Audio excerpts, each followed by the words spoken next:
A child is born in North Korea, but before he can even open his eyes, he's declared a traitor. Yes, a newborn baby, branded guilty from his first breath. Because in this country, your family's past decides your destiny, and no one escapes their bloodline. This is the story of the most secretive nation on earth, a place where elections happen, but only one name is on the ballot, where every TV has a single channel, and changing it could send you to prison. A country where not just committing a crime, but even thinking one, can destroy your life forever. Welcome back to Factopia, where we uncover the world's most shocking truths. Today, we enter the land of fear, silence, and control, North Korea. In 1945, after 35 long years under Japanese rule, Korea was split in two. The North, backed by the Soviet Union, the South, supported by the United States. Then came a new ruler, Kim Il-sung. He built what he called the Democratic People's Republic of Korea. But democracy never truly existed here. In 1950, the Korean War began. And though it ended 3 years later, no peace treaty was ever signed.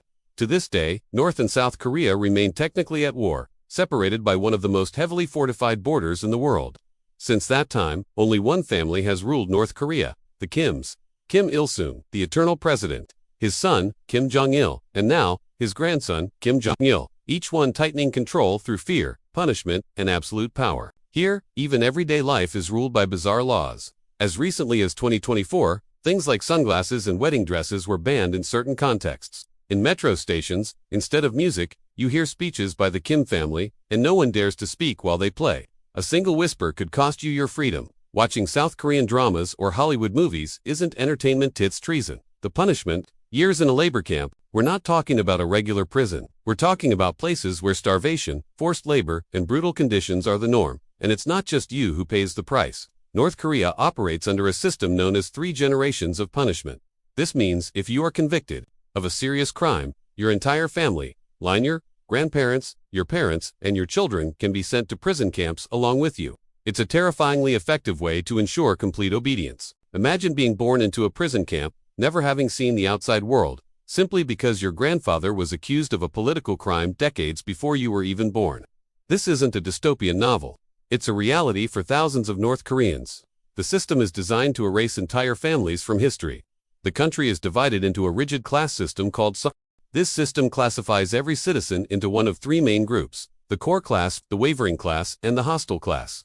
Your songbun is determined by your ancestors' loyalty to the regime. If your great-grandfather was a landlord or collaborated with the Japanese, you're automatically in the hostile class. Your songbun dictates everything: where you can live, what job you can get, whether you can go to university, and even how much food you receive. It's a caste system you can never escape. If you're in the hostile class, you're destined for a life of hard labor and poverty, no matter how talented or hardworking you are.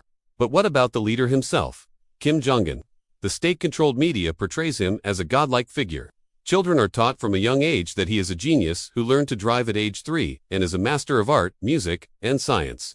Official biographies claim he doesn't even need to use the toilet. These stories are designed to create a cult of personality, elevating the leader to a divine status that cannot be questioned. Questioning him, even in the privacy of your own home, is a thought crime. Portraits of Kim Il-sung and Kim Jong-il hang in every single home and building, and they must be kept spotlessly clean. Failing to do so is a punishable offense. In the event of a fire, citizens are expected to save the portraits before their own family members. Access to information is completely controlled. There is no internet as we know it. Instead, a tiny elite has access to a government-sanctioned intranet called Kwangmyun, which features only a few dozen censored websites. The rest of the population is completely cut off from the outside world. Foreign media is smuggled in on USB drives and micro SD cards, but getting caught with one could lead to execution. North Korea even has its own calendar, the Jukki calendar, which starts in 1912, the year of Kim Il-sung's birth. So, while we are in 2024, in North Korea, it is Jukki 113. This isolates the nation not just geographically, but also from the shared timeline of human history. Even fashion is dictated by the state. Until recently, there were only a handful of state-sanctioned hairstyles for men and women.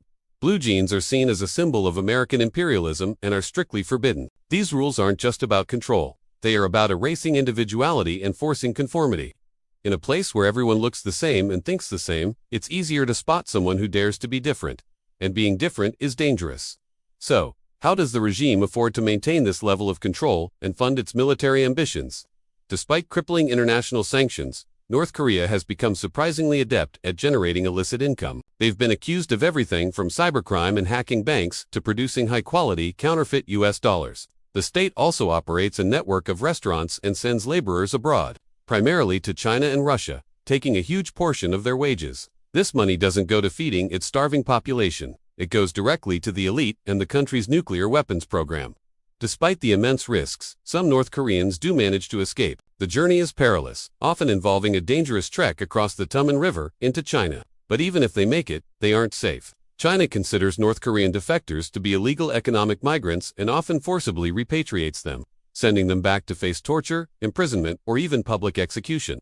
Those who successfully make it to South Korea face a different set of challenges. After a lifetime of indoctrination and isolation, adjusting to a fast-paced capitalist society is incredibly difficult. They struggle with everything from using a smartphone to managing their finances, all while dealing with the trauma of their past and the constant fear for the family they left behind.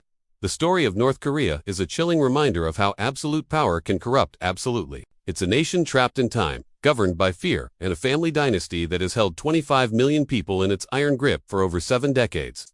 The lives of its people are dictated by a lottery of birth, where loyalty to the regime is the only currency that matters. While we scroll freely through our phones and debate our political leaders, millions of people live in a world where a single thought can be a death sentence. Thank you for joining us on this journey into the world's most secretive state. The stories of those living under this regime deserve to be heard. If you found this video insightful, please hit the like button and subscribe to Factopia for more deep dives into the world's most fascinating and shocking truths. Click the notification bell so you never miss an update. See you next time.